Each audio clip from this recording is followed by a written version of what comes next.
Hey everyone, just doing an additional intro. So you know how in the last Q&A I said I would record the weekly Q&A on Friday and then post it before I left so you still had something on Monday? Well, I did everything except actually upload it. So I have Monday's Q&A ready to go, and I just wanted to do this extra little explanation at the beginning. I'm going to just do whatever, do the Q&A same way we did it. We do it every week for next week. There's just less time to ask questions, I suppose. If you have something, definitely throw it in the comment section as soon as possible. Don't try to wait and forget, because it'll probably be a pretty short episode just because of posting it at the weird time. So enjoy the Monday Q&A that's on Wednesday or Thursday, depending on where you are, what time this actually gets uploaded. And I'll look forward to catching up with some of the stuff that I missed while I was gone. Just a few really easy videos and then a few of the things that I already had cooking up. So with that, enjoy the weekly Q&A. Hey everyone, Mr. Happy here, and welcome to Mondays with Mr. Happy, aka Mr. Happy Mondays, the weekly Q&A show where you ask me questions and I answer them. I am so tired today. It's been an exhausting week. You can see behind me, I mentioned it on last week's episode, that next time you saw this background, it would probably look a lot different. I'm in the final processes of moving while I have my major furniture being moved over on May 1st. I do have some things just kind of in here to get them out of the way to pack in the rest of the house, which I don't really have that much more to do. I'm mostly just waiting on Mel to finish her packing, and then I'm pretty much all good to go. Most of my stuff's already set up. I even have the shelves behind me already set up in the new place. There's a bunch of stuff on them, but I still have a few more things to take care of, and as such, I've been nonstop doing that, running errands, and I mentioned last week that I wouldn't be able to record this on a Sunday and post on a Monday. I'd have to record it on Friday, which is what I'm doing right now. And that is because I said I'd be away. I am now allowed to talk about what I will be away for. I'm going to be heading to London this coming weekend / early week for next week to play Final Fantasy 16 a little bit early, getting flown all the way out to London. Now, bear in mind, I won't be able to talk about it for a while. I've only been okayed to say that I'm going to this event. So any questions anyone has, I literally can't answer. So don't annoy me. I guess that's all I'm saying. With that, though, this is going to be one of those lightning round episodes because I actually have a ton of stuff I still need to do before my trip tomorrow. So let's just thank the sponsors over on Patreon for supporting. They don't have to, they choose to. All my content is available for free here on YouTube, so feel no pressure at all. But there is always that, and there's always super thanks if ever anyone wants to use them, but by no means is it expected. We, of course, have all the sponsors and the discounts and all those links as usual in the description, but I'm going to lightning round the questions, which I like to call them my lazy episodes, because essentially I do one cut from the intro to the middle section, maybe a few cuts in between, and then the outro, and I do basically no editing whatsoever. But that's what I got to do for time today, so that's what I'm going to do. Let's get to it. All right, so it looks like the fact that I mentioned asking questions at the start of the video last week means that a lot of people asked questions because they're like, oh, he mentioned it now. Let me do it now. So it's actually probably a good idea to have a lightning round episode as well. Someone said, I know you did a Final Fantasy tier list. Has replaying the games changed your opinion on them, or pretty much the same? No, if anything, it's reinforced my opinions on everything up to this point. I think things that were already my favorites, I was reminded why they were my favorites, and things I didn't like, I was reminded why I didn't like them. So yeah, I don't think anything's changed at all. I think last count up pretty much solidified those choices, and then the occasional replay throughout the years has also done that. There was one here, two friends have been working their way through a Realm Reborn, and both have hit a wall on Rataten. Interesting, particularly his last name at the end. Looked to me for advice. They said to give respective jobs, tried to be encouraging. That being said, it's been an age since I went through and haven't had time to do the new fight. I actually released a video that largely covers the new fight for fresh-faced players going through the story. If the game doesn't stop you from entering a solo encounter due to gears, and not expect the players at the power level to beat it. Yeah, generally speaking, and those solo instances are largely just dodging. The game usually gives you pretty obvious hints about what you need to do, and that last stand is, yeah, you just need to out DPS him. So as long as they're constantly pressing buttons and they're not pressing entirely the wrong buttons, they should be fine. But there is the possibility that they haven't upgraded their gear in like 15, 20 levels, and that's hurting them as well. But no, the gear that you get from the MSQ in a Realm Reborn should be absolutely fine going up to that point. As someone who did it You know, I mean, I've done it a few times. I don't think I did a full replay through for the new dungeons. I think I just unsynced and like redid. I did New Game Plus. That's what I did. Yeah, it should be fine though. It shouldn't be all that difficult. The game definitely gets harder from that point on. But I will say that the Cape Weston, the new Cape Weston, is a much more involved instance than it used to be. We had someone with no question. They were just really glad that I answered their question about 16 impressions last week. No problem. How much longer do you think the devs can hold off on delaying an expansion before they decide to fix or redo a lot of old code and tech debt? That's an unanswerable question. That's not something they need to delay something to do. You can't just say we're going to stop working on what was before, on what's on the way, and fix what was there before. There are just fundamental issues that would break the entire thing. It's better to kind of chip away at it, I suppose, in terms of the game's livelihood. So no, I don't think it's realistic. I don't think it's an answerable question. I think it's an unanswerable question. If you could fusion dance 2 jobs from across the franchise, what 2 would it be? I don't really have an answer. I just want my puppet master, and that's not a fusion of any 2 jobs. Let's see. Hope you're doing okay. Cats aren't driving you insane because of the move. No, actually, Aloha's just been driving me crazy because he's become more codependent on me since Mel's been kind of keeping away from the cats, so that way they don't go to her for things. So that way when they move, they're kind of already symbiotic with whatever I'm doing at a given point, which means Aloha's gotten twice as annoying. You know, if plenary indulgence extra 200 Poyntie has any effect on the regen of Medica 2 or just the initial heal? Just the initial heal. It shouldn't be affecting any heal over time related stuff, since it's just proccing the heal on the initial cast. I know you're asking if the hot tick triggers it. No, it should just be on the initial cast. Have you ever thought of helping your community learn Savage after you finish? I like to finish Savage and then move on to other things. I'm not a huge fan of sitting there playing Final Fantasy XIV nonstop. It's something I don't advocate anyone else does, and that kind of thing does take a lot of time. I sometimes hop in and help people with things. I generally let people come along when I make party finders for stuff in the early days when it's like there aren't that many people with clears. So I'll usually get a few people through things. I've helped people through like Criterion Savage or Extreme Trials, or sometimes I join party finders. So if like someone in my stream made a party finder while I was looking on stream to help party finders, then yeah, by that virtue I would. But there's a really weird difficulty that comes with being a broadcaster and trying to help people as with content, because there has to be some realistic expectations on both ends. You know, I expect that the individual has done some due diligence, for example, and they expect me to kind of behave and act a certain way. And I see a lot of this struggle where it could be genuinely frustrating as anyone helping somebody else when that person doesn't seem to be putting any effort forth, but they want to kind of go along.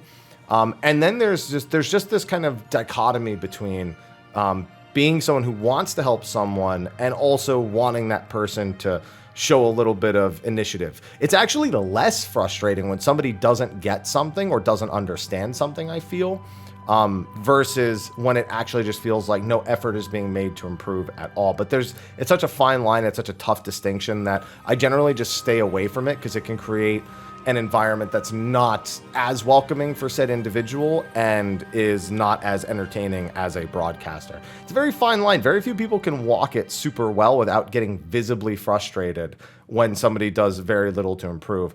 But I guess, although then again, I'm comparing it to situations where it's like, I make content and I allow newcomers and I say, as long as you've watched this, but then somebody just never learns and they don't listen to call outs, and I even start calling them individually, but yet they don't do the right thing. And that gets frustrating. But actually, I found that whenever I just go into a PF and there's no expectation and somebody just wants to learn, it's actually not like that at all, because you're just kind of there for the fun of it. So I guess to answer the question, I don't consider it, just because I tend to move on to new things. I very rarely just play Final Fantasy XIV like constantly, like some people do. But at the end of the day, there is still that concern that as a broadcaster, that I can't get visibly frustrated at all that someone's not learning, and it's weird. You know what I mean? It's one of those things to be easier. It's actually easier to do off stream, because if somebody makes a mistake, it's not that big a deal. Let's see. Was that a passing interest with the Final Fantasy series? First one I've ever beaten was 15. Just recently beat 14, and now I'm interested in playing another. Do you have recommendations besides 16? I'm definitely going to pre-order that. My biggest recommendation, the Pixel remasters. 6 is my absolute favorite. I actually think 4 is a better jumping in point. It's a little easier to understand. It's a little more straightforward. So while 6 is my favorite, 4 is a really, really good new point. And as for any other entries, PS1, I think 7 is the easiest recommendation. PS2, 10 is my easiest recommendation. If you're just looking for the different generations of Final Fantasy games, that's like kind of the 3. It's like 1 to 6, 7 to 9, and then 10 and up. And then you have 15 and 16, kind of in the modern category, I suppose. Then we have one here. Say thank you for all the content, actually teaching how fights work instead of telling people where to stand. Thank you. I'm very new to streaming. I want to get into making videos on YouTube. Is there any editing program you could think of off the top of your head that's easy to use, that's new to editing? So there's a bunch of programs that popped up over the years, but I don't know their names. Like I've heard them in passing, but I don't know their names. I use Sony Vegas because I find Sony Vegas easy to understand. I will say that Premiere is more difficult to learn, but I think has better long-term applications. So Sony Vegas is really the only thing I have much experience with that I can recommend. But I also think that even that might feel a little overwhelming. But you just got to start simple and learn things as you go. So I wouldn't be worried too much about the software, but except for Premiere. Premiere is a little tough to get into, but very worth learning. Let's see. Then we had a really long hashtag. Oh my goodness, comment by Friday. Yeah, that's a long one. Where there's still a lot of Oceanic player base still on JP or US servers. We're hoping that the launch of 7.0 being the new storyline, it will entice new players to pick up the game in materia. There's sentiment from a lot of players that the MSQ is a huge hurdle to get through as such. Such a turnoff for starting. Because do you think they'll implement anything to allow new players to jump right into 7.0 content? They said they might consider something along those lines at some point. I don't think 7.0 is the place that's going to happen. The big thing they said is they want it to feel like, because the story is continuous, letting someone just jump to that without making them pay for the skip or giving them some sort of skip option is a little strange. They would want a point in the story where it feels like you didn't need to experience 2.0 through 7.0 or through whatever the current patch is whenever they implement it. They would feel like they need to make it so it feels completely separated like that. So until they show some initiative to do that, I personally wouldn't expect it. Let's see. Someone had a quick thought on Puppet Master. I made a whole video on Puppet Master, so I got all my TED Talks done about that. Thanks for the content and the guides. Ishgard has been in restoration for ages now. When will the debris from the broom be removed? Oh, we didn't restore that part of Ishgard. We restored what's not called the foundation. What is it called? We only restored that one area. We didn't restore all of Ishgard. So, yeah, it's not going anywhere because we didn't fix that. And we probably never will. Think they'll allow island-to-island transport for Sanctuary? No, I think the way it's instanced is going to prevent that. So no, I don't think they will. Let's see. Here's a howdy. I like it. Howdy. Howdy do. I don't think we've had any lack of hellos, even though I've been reading through them quickly. As someone who doesn't go super hard on glam, just tends to wear your gear as is. That's what I do. You have sampled gear sets from all... Oh, you're saying that's what I do. Not what you do, what I do. Want to ask your opinion. Which raid tier across the game has the best drip? High Allegan stuff back on Second Coil was fantastic. I think Gordius and Midas had mixed looks. I'm a huge fan of E9. I'm sorry. E9 through 12. I'm a huge fan of that set. So I think that might be my favorite, E9 to E12. It's very edgy. It's technically, I'm not big on the edge, but still, I thought that one was really, really good looking. What are your hopes for gear? I never have hopes for gear. I just hope that when they reveal it, I don't dislike it. That's like the only hope I ever have. Let's see. A few other comments about last week. Quick question regarding gardening. I know nothing about gardening. Do you know why Canarian seed costs essentially the same as the onion itself? Not a remote clue. I know less than nothing about gardening. What's your favorite relic and relic step? I think my favorite relic still to this day, the Kurtana, Paladin sword. As for the step, I don't really know. I don't know if you mean like from a functional standpoint, like completing it, or if you mean like a step across an expansion. Like I mentioned the Kurtana, but like do you mean like Kurtana Zeta or whatever they're called? I guess I'm not sure what the second half of the question really means. What are your thoughts on the devs giving one of the job types haste? No. Not as long as the game works the way that it is. We used to have a ton of jobs that had haste effects. It just ruins people's rotations because people's rotations need to be consistent in this game. And by providing them haste, you're essentially just throwing off their entire rotation to do it. So no, as long as the game works as is, haste is something they can reserve for Bozja gear or Eureka stuff, but not something that they're going to bring back into rotations with the way they've removed it from everything at this point. Time you release your next video. By the time your next video is released, the new Moogle treasure trove will be up, and my goal is 4 million MGP mount. I forgot that was 4 million. Oh yeah, I might actually do that. That's a really good option. What is the most efficient dungeon? Blue Mage, I think Blue Mage A1? Which one of the Alexanders with 8 Blue Mages is insanely fast. Aurum Vale Blue Mage used to be the way to go. But I think it's one of the Blue Mage Alexanders. They're only worth, I think, 2 apiece, but they take like 60. Oh, it's A4. 8 Blue Mage A4 you obliterate in like 60 to 90 seconds if memory serves, and then it's 2 per. So yeah, that might be the one to go if you can find a party for it. What are some of the most toxic raid mechanics in 14? Well, you see, P5 has... No, I'm not going to do that. I don't know. I don't think mechanics are toxic. I think people just have pros and cons that they do better or worse in. Like, I thought Omega was really fun because I think it's great to have to kind of flex between all the different mechanics. It's far more engaging. But I don't find mechanics like that difficult, so I don't consider them toxic. But I know people who would consider full random mechanics like that absolutely toxic because they need to pay so much more attention to so many different elements. I'm sure if you ask some people, they would say that. But honestly, I don't think there's toxic mechanics. Once you've seen enough things in this game, you kind of just relate everything to something else. And, you know, okay, I'll give you an example of something that I think actually is toxic, but not for the reason you might be asking. E8S, there's Light Rampant. Now, most people would consider this toxic because of how vitriolic the mechanic is. You know, one person slightly too close, slightly too far, orb drifts a little bit off, somebody gets clipped. There's a lot of ways it can fall apart. The most toxic thing I think there is about Light Rampant is the failure. Like, Top does the whole if one person dies, everyone explodes thing with Hello Near and Hello Far. But in Light Rampant, it's genuinely a huge difficulty hurdle figuring out what went wrong sometimes. And I think that lack of visual clarity is more toxic than the mechanic itself. So honestly, that's what I would go with. Someone did a hashtag this time, and then they also said hello, and I'm going to assume that's Spanish. Yes, in fact, it is Spanish. So hello. I have one follow-up question from last week. We are in P5 Prague of Top, and I noticed we don't get there consistently. It's taking its toll. That's Top. There's nothing you can do about that. It's just, that's Top. Getting to the later phases consistently is a struggle for literally everyone. I wish I had advice, but at that point, it's just about honing in on what things people are making mistakes for and trying to ask them to find a way to, I guess, ensure they don't get distracted or that they understand it or that they can repeat it. That's down to every individual person to figure out how to make themselves more consistent. Let's see. When I play 14, I switch between melee and tanks. I found that I least prefer jobs with more complex base rotation, something more than 1, 2, 3. Do you have any particular aspects of a kit that makes the job more fun to you? I think it has to be the burst window and the setup for the burst window. I'm a huge fan of Monk, largely because the burst window is so flexible that when I look at my rotation about 15 seconds out, I can tell what GCD I'll be on and how that's going to define my entire rotation. And if I'm a little bit flustered because of the mechanics happening at the same time as I'm trying to figure that out, then I can actually kind of wing it.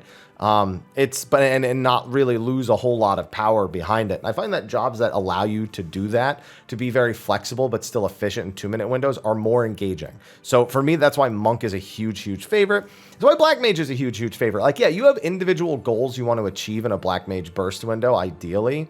But there's still kind of like this base idea around how you play the job, how you get set up, how you make sure how you kind of take gauge of what buttons you have available. Did I have to use triple cast for a movement? Do I have to save a triple cast for an upcoming movement set?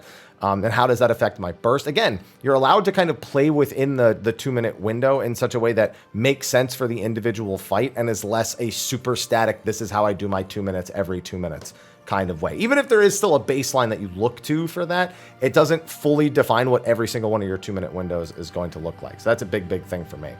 Female Hrothgar, when it comes, do you think they'll be similar to female Ronsos? Yeah, I think so. I wonder if they'll keep the like hunch that the male Hrothgar have, or it's because their society is what's it called? Matriarchal, I think is the term. Matriarchal is when it's a woman figurehead, I believe.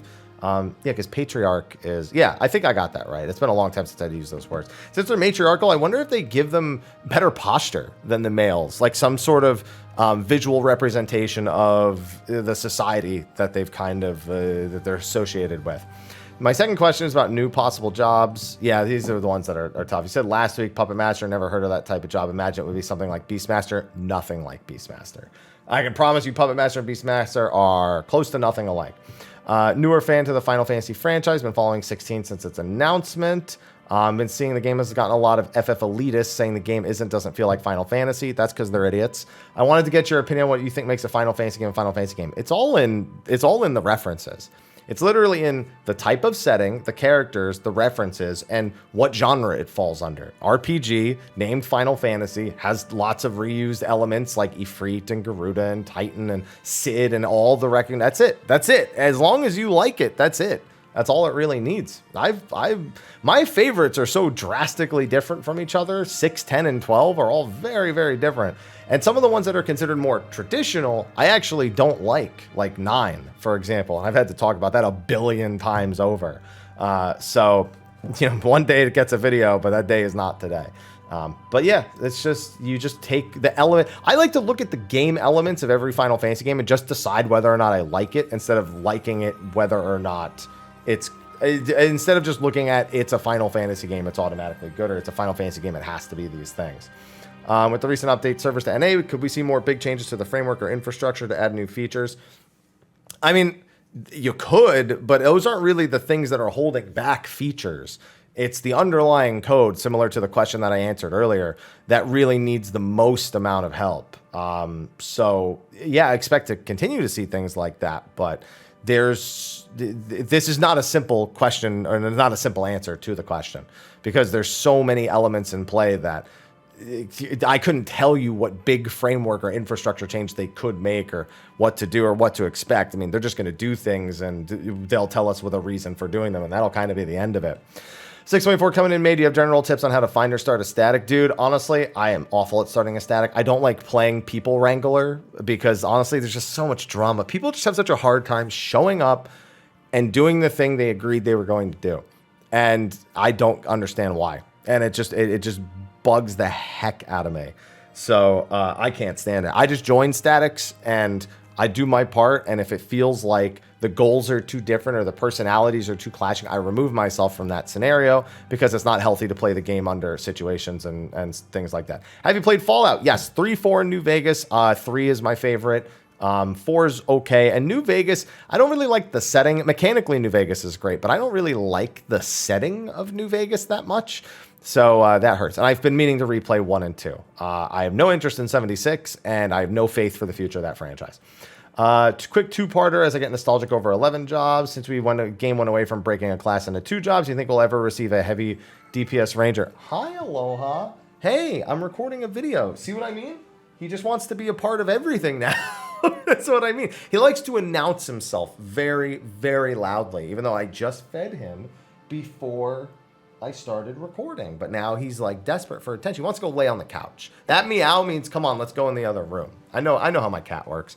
I mean, Ranger is never out of the question. I think it would be silly for me to tell you that they couldn't do Ranger. What I could tell you is they've struggled really hard to do Machinist in terms of making a job that's like, supposed to fill in that I'm the big DPS ranged fish job. So I don't have much faith for Ranger, but I would never say that they couldn't do like a crossbow wielding Ranger or something like that. What they won't do is a bow wielding Ranger that uses the same bows as Bard. That's not going to happen. And there's also no support role in the game. I know that we kind of shoehorn some of them into that, so you can't really call Bard a support. It's just a range DPS, and it does a range DPS thing. I think I'll ever get a heavy physical range DPS close to Samurai Black Mage. That's Machinist. And whatever limit they're willing to go to a Machinist is clearly their maximum limit overall. And so if they can't get that right, no, I don't have any faith in that at all. Hi, Aloha. Stop licking my leg, please. Summoner got a new summon in the future expansion. Alexander. Give me Alexander. My question is, Puppet Master actually came out. Would you main it for Savage Ultimate? Oh, yeah. I wouldn't say I would never, ever switch again. I've switched jobs so many times for Savage. I do whatever it takes. to fill for a savage group for an ultimate group, I'll do whatever. I feel comfortable playing so many different roles. I just wouldn't want to play tank or healer in prog because I don't feel like it's a responsible decision, especially when I'm streaming, because I tend to look over at chat a lot. But for DPS sake, yeah, I would play anything, but I would never say no. Last time I did that was Stormblood, and it was very difficult with the groups that I was in because they really wanted me to change to something else, and I was very adamant that I wasn't going to, and I don't want to do that ever again. Let's see. What else do we have here? Sam right now is the worst melee in our DPS. I haven't looked, so I wouldn't know. I'll just have to take your word for that. But since last year week 1 DPS check was really tight, I don't want to play it. Heard the last Sam week was really good. Yeah, Sam is great week 1. It's an amazing job for week 1 prog, because most of the time you want jobs with very little damage variance, and Samurai has amazingly small gaps in its damage variance. Like, there is some, but all of their hardest hitting skills automatically direct crit. So they have so little concern that it just makes them amazing for week 1, especially during the 2-minute meta where that stuff is super toxic. So it doesn't even matter if it's all uptime. It's just, you just have so little to worry about. It's just, if you enjoy it, you should definitely play Samurai for week 1 stuff, in my opinion. Not sure how to, let's see. Let's try this one. What's it called? Someone on the official forums has been trying to collect some data about job satisfaction ratings and what to play. That is such a worthless effort. Most people who play Final Fantasy XIV do not care to talk about it or to share it or to go to forums or to fill out surveys. It's the type of people who do it tend to be in extremes. And I don't mean in extreme trials. I mean the people who are extremely casual about the game but want to share their thoughts, or extremely hardcore and want to share their thoughts. Everyone in between kind of just wants to play the game. And honestly, that's still not even entirely true. It's not extremely hardcore people, because extremely hardcore people want to discuss things only amongst extremely hardcore people. Whereas you have that like middle ground where there's people who like bring themselves up and tout how great they are and just like shit on other people for no reason at all when they have nothing to be proud about. And that's probably the loudest group of people. So, I mean, there's no point in bringing awareness to it, because most people aren't going to A, go near the official forums, and B, it's one of those surveys that's never going to be an actually accurate representation of how people feel about things. Let's see, if you could replace any one animation on a job with another animation for a different skill on that job, what'd you replace and why? Get rid of Quick Knock or whatever the high level version of it is, and give me Wide Volley back. Please give me wide. I know that that's technically not what the question to the answer was, including ones that were previously removed. Oh, no, give me Wide Volley back for Bard. That's a big one.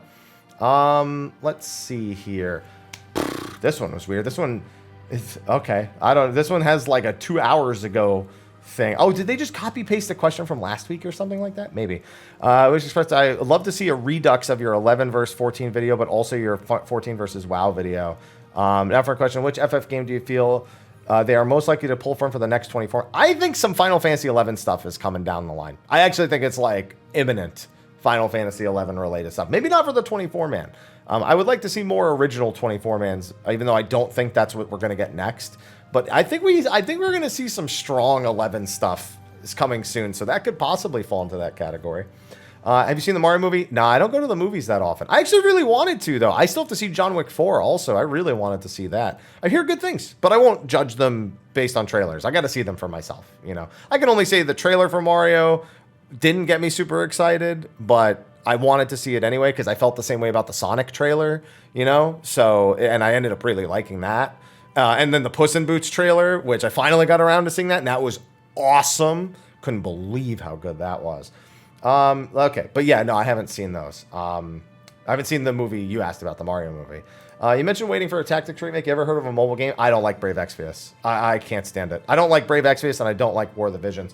Mostly because of their monetary practices. I play mobile games. I don't mind things being a little bit not great, but I find Brave Exvius things are really, really not great. Aloha, my dude. I'm right here. Where are you? Yeah, you're right here. This is what I deal with now every day. He's eaten already. There's food in his bowl. and he just wants to go into the other room. This is how it is for me now. Yeah, no, I played it for a little bit, and I was like, no, dude, I'm not doing this. This is annoying. It's the same way I felt about, what's that gacha game that just shut down? So I forgot what it had. It had some sort of gacha for something called Wyrmprints, and it had like 3 or 4 different gachas within its gacha. And I was like, dude, I don't want to have, like, I don't mind if a gacha is a little bit, like, the rates on the gacha aren't super great. As long as it's just one type of gacha, you know, it's like, oh, just a character gacha or just a weapon gacha. Or even if they have multiple gachas, if they're not that important. When you get like 3, 4, or 5 different types of items in the gacha itself, that better be ultra generous. Otherwise, it's just not enjoyable, in my opinion. And I like the actual gacha element. You know, I used to buy, you know, Pokemon cards, Yu-Gi-Oh cards, opening the packs. It was the same thing. I just got something physical for it instead of digital. But yeah, so it needs to, and even Pokemon cards kind of annoy me because you get energy cards and trainer cards and Pokemon cards all mixed together. So that's why I stopped doing Pokemon. But I mean, that happens with every type of card. I've just moved away. I moved away from a lot of it. There's very few that I actually do at this point. Anyway, moving on. Questions about special events. What are your stances on them? Having previously played Neverwinter, where the events have you doing limited time dungeons, special areas to get currency. I don't like it. I'm not a huge fan. One of my biggest issues and why I've stopped playing a lot of gachas is limited time events. It just doesn't feel good. So here's the thing. You're either so far ahead in a lot of those games that those events take no time at all to get done, or the event is or the event is deliberately designed to be massively time consuming. So you're only really able to get a lot out of it if you pour a lot of time into it. And either way, I don't like the extremes that they tend to take. I prefer the get it done in 15 minutes and then not think about it approach that Final Fantasy XIV takes to that. And the Moogle Tome event, which is, you know, long standing, nothing very difficult, and you get that done. I don't care much for special event stuff. It does, in my opinion, it just doesn't feel very good. Let's see. Forget the best advice about people going to Jersey. Only go to South Jersey. Hey, listen, I said go to Long Branch. That's in South Jersey. Come on. Let's see. The whole Vanadil being a shard thing being debunked. Oh yeah, they've just spoken about it a bunch before. I forgot exactly where it was, but they did it on a live broadcast where it was like a Q&A section that they had done. I remember some people thinking the 11th was one of the rejoined shards, and I think that was shown to not be the case. It's not one of the rejoined shards.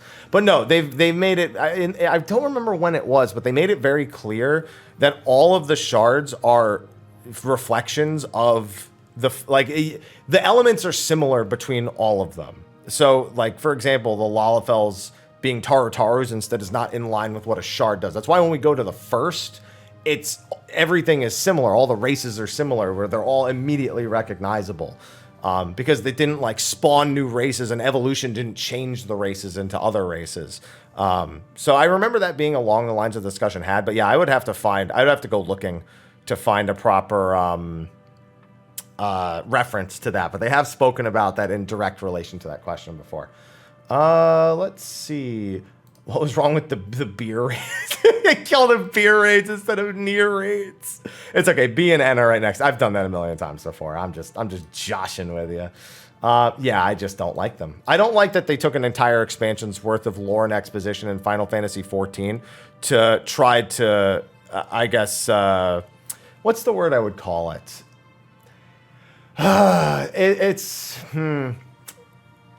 Nier and Drakengard as a lore feels very masturbatory. Where it's kind of just like constantly tooting its own horn and it's really only out for itself. But at the same time, Yokotaro he says, yo, if you give me money, I'll do whatever collab you want, but it's all canon in my world.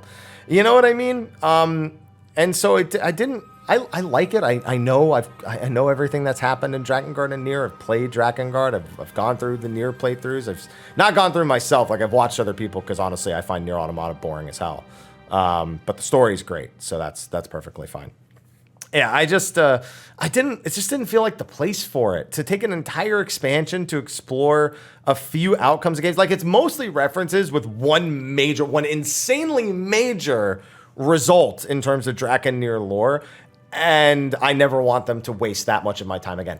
Also, the raids themselves are really boring. Like, I think that Euphrosyne is really boring. I think they're even more boring than Euphrosyne, like by a mile. The second one, Puppet's Bunker, is actually pretty good. Just from a fight perspective, Puppet's Bunker gets a thumbs up from me. The other two, no, hard pass. Let's see. And the last one I see here is, I hate the term Mario Kart. It's running in a circle, damn it. You don't need a name for running in a circle. 2 words is quicker to say than to digest the whole process. Merry-go-round is another term that I've heard people say merry-go-round instead of Mario Kart as well. So the thing is, merry-go-round is very specifically all 8 people rotating, or like multiple groups. Aloha. Multiple groups of people rotating around the boss. So like the boss is the center of the merry-go-round and the individual players are like the little horsies.